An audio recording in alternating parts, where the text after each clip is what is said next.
Hello everyone, nubkeks here. Welcome back to Nub Raids. In today's video, I want to give you my guide to the calendar event, the fragment event for Bivald of the Thorn, right? How do we want to handle this event? What is the stuff to watch out for? What's going to be easy? What's going to be difficult? What sort of fragments do we want to get? Which ones can we skip? All of those questions answered here today. Very quickly, let me just mention Bivald of the Thorn himself. Do I think he's good? Is he worth going for? We have info now since the last time I talked about him. We have info on obviously his books and obviously on his multipliers for damage as well. So I was hoping that he would hit pretty hard. He seems to be a little bit above average, but nothing spectacular. So he's going to be a champion that you're going to build with like full crit rate if possible. But other than that, you're really building him to be quite tanky and good accuracy. You're not building him as a big nuker, and he's not going to do crazy damage. He's essentially a tank that does decent damage and doing lots of AoE provokes. He's very similar to Vizix, okay? You get Vizix as your 9-month login reward. I think these two champions are very, very similar. So it's sort of up to you. I mean, he takes, what does he take? He takes 11 books, which isn't too bad. But it's just something to watch out for. When you're low on books, you might not be able to book both of these champions. You might have to choose between them. So it's sort of up to you. At the same time, I do think he actually will combo very well with Vizix. I actually have a guide on the channel already for going through hard Doom Tower. A nice, accessible team that can get you all the way through. And he slots into that pretty much perfectly. So you'd run like Syl of the Drakes, Vizix, Bivald of the Thorn with Vizix, then Archmage Helmet, and maybe a Drexthar Blood Twin in the lead. And bam, that's a team that's going to take you through nearly all of Doom Tower hard.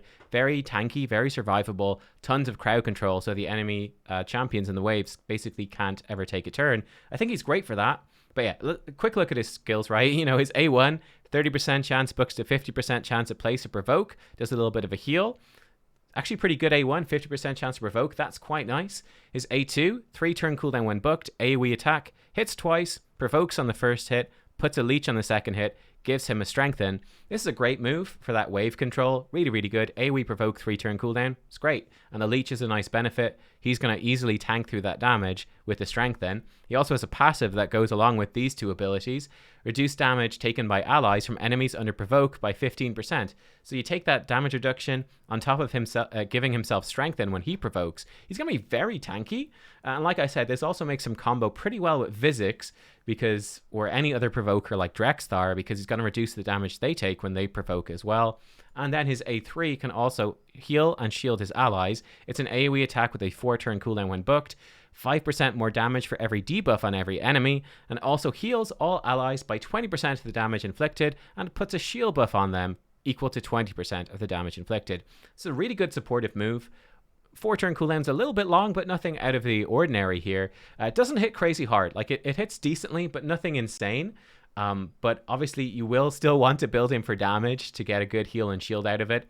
But it's a good hit that does a nice shield, a nice heal for your team, helps them stay alive.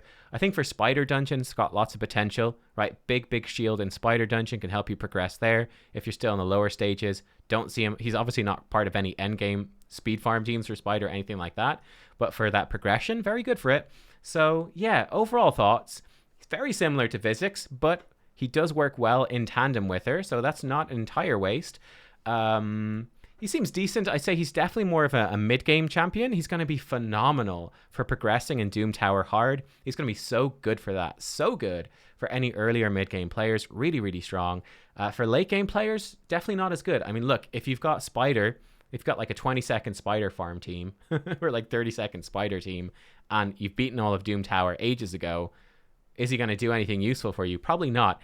One thing I will say that is interesting is that in their blurb, the official blurb from Plarium, they were saying that his A1 and A2, they can put debuffs even when they land weak hits. And in that blurb, they said, this will be very useful in the Hydra against the Poison Cloud. You guys know the head of Blight puts out Poison Cloud, which for 2 turns makes every hit against those heads a weak hit, unless they've HP burn on them.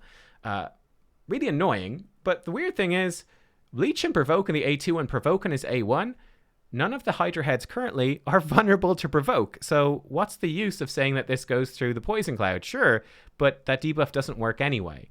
So this is a question mark. I mean, possibly they just mean Leech, which is nice, but not that big of a deal. more interesting to me is the possibility, because we know there's Hydra nerfs coming, we know there's more Hydra heads coming. There's a pretty decent possibility that they're going to add Provoke as a mechanic into Hydra. I have a whole video, by the way, coming on my predictions for what they should and could change for Hydra. I think that's coming out on Saturday. I think I've scheduled it for release. I'm going on holiday tonight, so trying to set up videos in advance. It wouldn't be unreasonable, I think, if they made Head of Mischief, or maybe even Head of Decay, provocable. Head of Decay would be a massive change. Mischief is pretty reasonable, would make sense.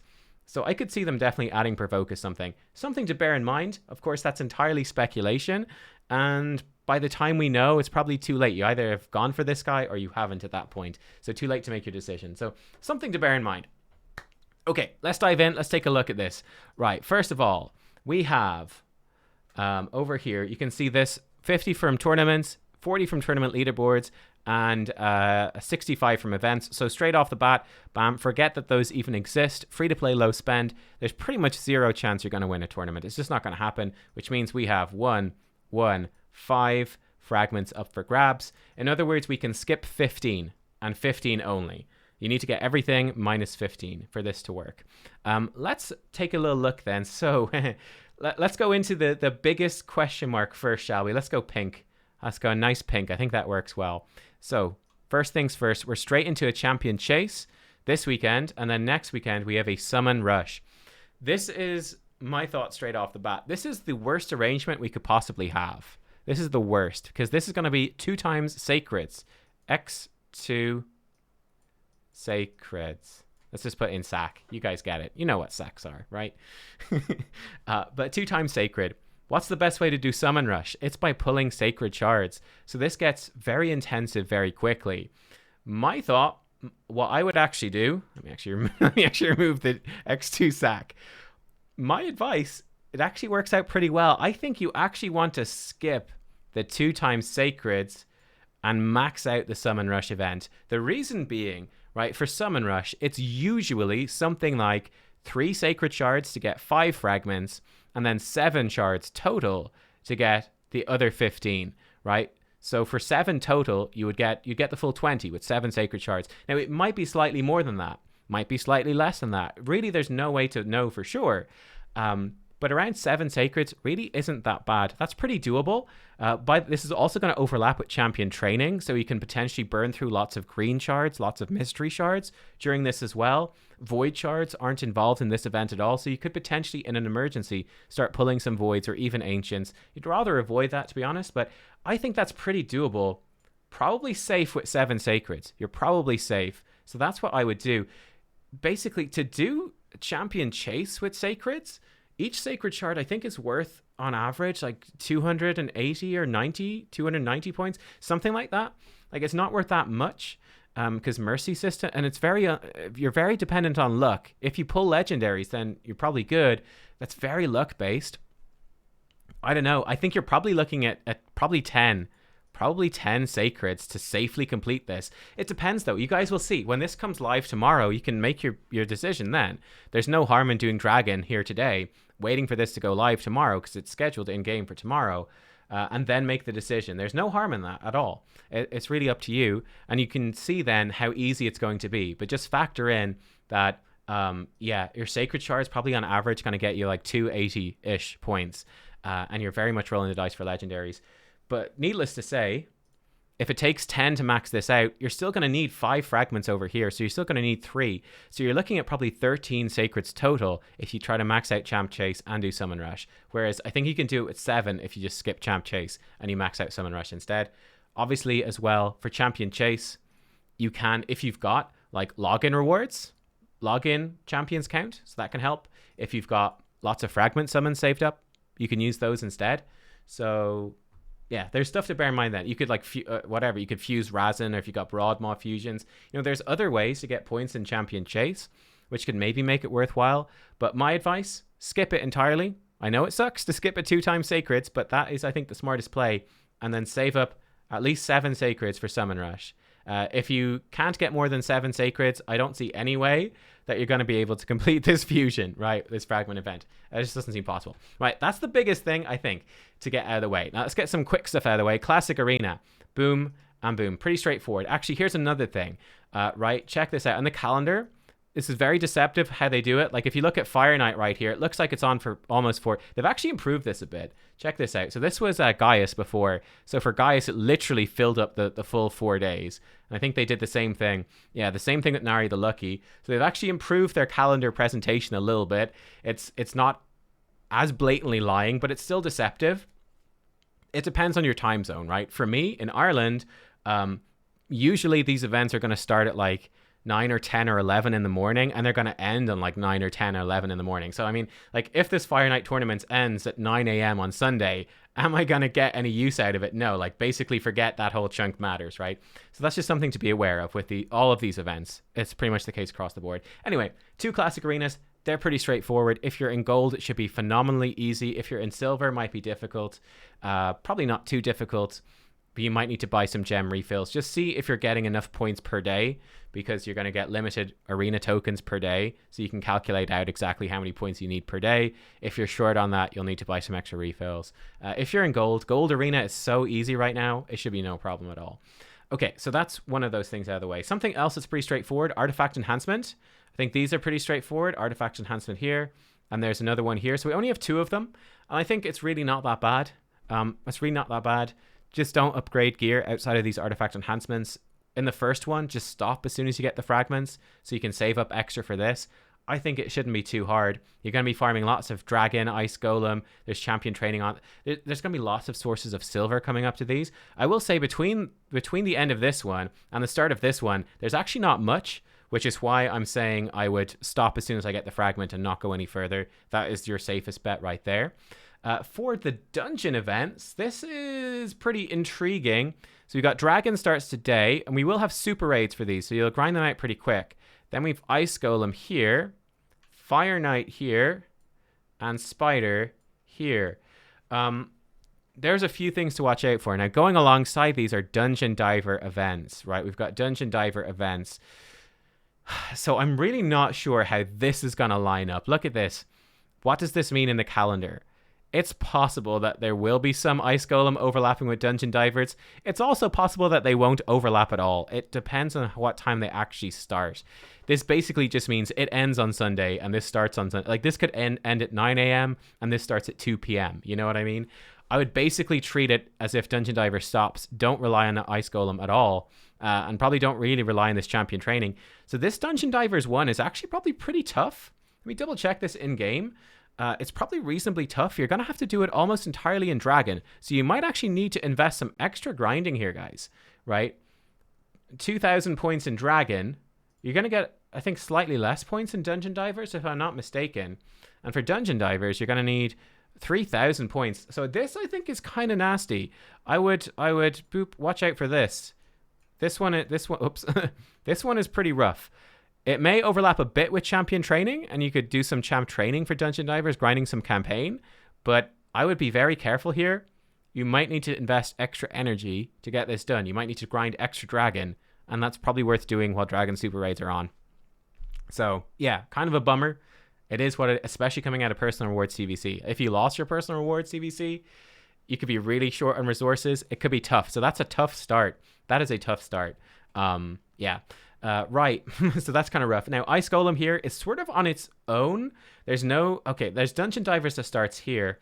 Again, I'd say this is like, how much will this overlap? There should be some overlap. So I think you can do a little bit of Dungeon Divers here with Ice Golem, but not much. Again, I would really get most of it done quickly enough with Super Raids, and then do a small bit with this Dungeon Divers, but not much. I really wouldn't rely on that much. This Dungeon Divers then is also going to be fairly hard. It should overlap a little bit with the start of Fire Night, but again to a relatively minimal amount. Let's actually throw in the champion training events here. Okay, so champion training, and these are pretty big events. Probably goes like this. So I'd say this champion training, you'd want to overlap these two. Okay, a good chunk right there. A good chunk right there. That'd be what I would do. So yeah, my advice with this is, with this champion training, I do a lot of campaign. Like right here, I'm doing a lot of campaign to get through this Dungeon Divers with champion training. So I'm not using brews in this champion training, especially because that costs silver, and the silver I want to save for artifact enhancement too. So this champion training, it's a long event. I advise doing a long grind, just farming lots of campaign. There's really nothing much else on, for example, on Wednesday. It's pretty much just that. So yeah, expect though that you might have to grind quite a lot of campaign to get this dungeon. These dungeon diver events are quite nasty. These are nasty ones, very nasty ones. In fact, there's another one down here. Very, very nasty. Very nasty indeed. Okay. So yeah, I would do that. This third dungeon diver with Fire Knight then, again, squeeze some Fire Knight in with the end of this dungeon diver 2 to help you out, and you should be able to see the exact start times and stuff coming up to it and figure it out yourself. But it's going to be a bit sketchy. This Fire Knight is mostly, again, on its own, right? Look at this. On Friday, Saturday, dungeon divers will be over, Fire Knight will be on, but there's nothing else on, really. So, you know, you're just doing this Fire Knight and using your silver to do the artifact enhancement, basically.